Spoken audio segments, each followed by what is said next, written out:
Então dava gosto, você lia com muito prazer a coluna dele. Não era uma coluna informativa, mas era uma coluna que comentava o esporte, debatia o esporte. E o Armando, tanto é que as frases do Armando estão até hoje mais atuais do que nunca. Era uma leitura obrigatória, era uma bíblia, era o caderno de esportes do Jornal do Brasil. Por quê? Porque nas páginas do Esporte Jornal do Brasil tinha uma coluna chamada Na Grande Área, que era a coluna assinada pelo Armando. E essa coluna era um dever de casa para todas as pessoas que gostavam de futebol, de esporte em geral. Ele foi uma das pessoas fundamentais para o Jornal Nacional ser criado e para o telejornalismo evoluir do jeito que evoluiu. Muitos professores meus citam ele, adoram falar sobre a evolução do jornalismo, e como era antes e como era depois, como ficou depois, né? Na formação dessa equipe, ele contava que não era muito fácil, porque os jornalistas de renome na época não viam a televisão como um veículo com a grandeza que tem hoje. Então ele acabou recorrendo a estagiários no início, entre eles a Alice Maria, que viria a ser companheira dele, né? Depois o Armando foi para a TV, saiu do jornal justamente porque ele assumiu o cargo de diretor de jornalismo. E foi ele que cultuou e pregou tudo que nós temos hoje aí. Hoje o jornalismo da Globo é o que é. Obviamente tem que tirar o chapéu para o Armando. A história é que o Armando foi fundamental na criação do departamento de jornalismo da Globo, da TV em si. Ele esteve nos Estados Unidos acompanhando as tecnologias, junto com a tecnologia, né, junto com a parte técnica, os engenheiros.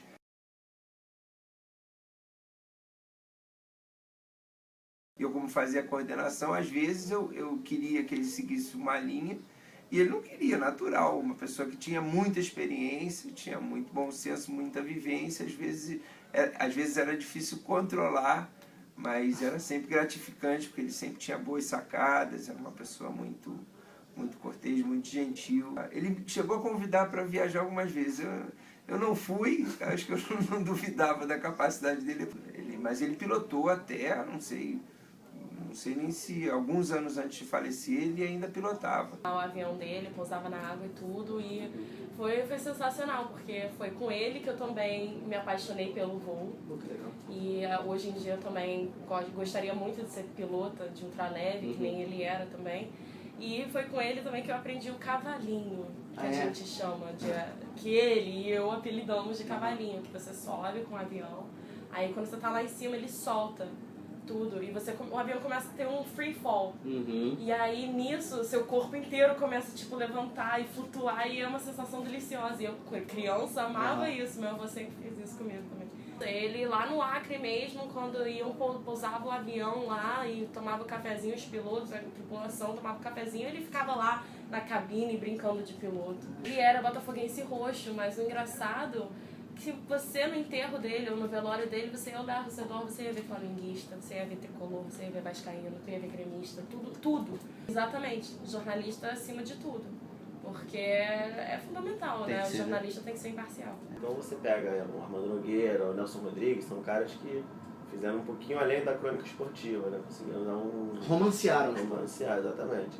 E o Armando Nogueira tem um fato legal que eu presenciei, que foi assim que ele morreu, no dia seguinte teve um jogo do Botafogo, acho que foi uma final de Carioca.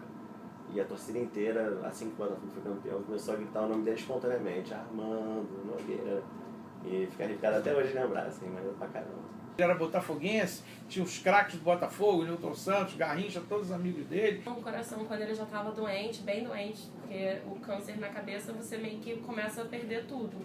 Então, assim, ele já ficava na cama dele, abria o olho e tal. Quando isso acontecia, ele só abria o olho quando eu ia lá. Isso era uma coisa que meu pai me contou depois, e assim, eu fiquei emocionada, porque teve um dia que eu fui lá e ele não queria falar com ninguém, não queria olhar na cara de ninguém. E aí, nesse dia, eu fui lá, ele não tinha falado com meu pai, não tinha falado com o Saulo, que é o administrador da Chapuri. E aí, chegou lá, o Saulo avisou, seu Armando, a Letícia chegou. E eu tava com a camisa do Newton Santos, nesse dia que o Botafogo tinha ganhado na noite anterior. Cheguei lá, o meu avô ficou olhando pra minha camisa o tempo inteiro. E o Saulo virou pra mim e falou, Letícia, ele não abriu o olho em nenhum momento hoje, só quando eu falei que você tava aqui. No velório dele tinha um ultraleve, uma réplica da mini réplica do aviãozinho que ele tinha. Me considero um discípulo no respeito, na educação, no trato com as pessoas, na maneira de olhar o esporte, na maneira de entender o esporte. Se tem alguns jornalistas, são minhas referências, 2, 3 no máximo. O Armando é seguramente uma delas, porque exercendo o cargo de chefia, como eu exerço no jornal, aqui no Sport TV, eu sempre me lembro das lições que o Armando passou. Uma delas é de ser rigoroso e não ser terrorista com seus comandados, e de sempre ser respeitoso, educado, sem deixar de exercer o papel de chefe. Esse foi um dos legados do Armando.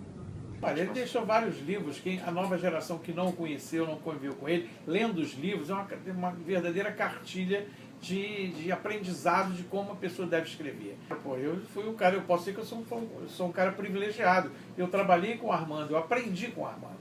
Entendeu? Isso é a minha obrigação agora, eu passar para os mais novos um pouco do que eu aprendi com ele.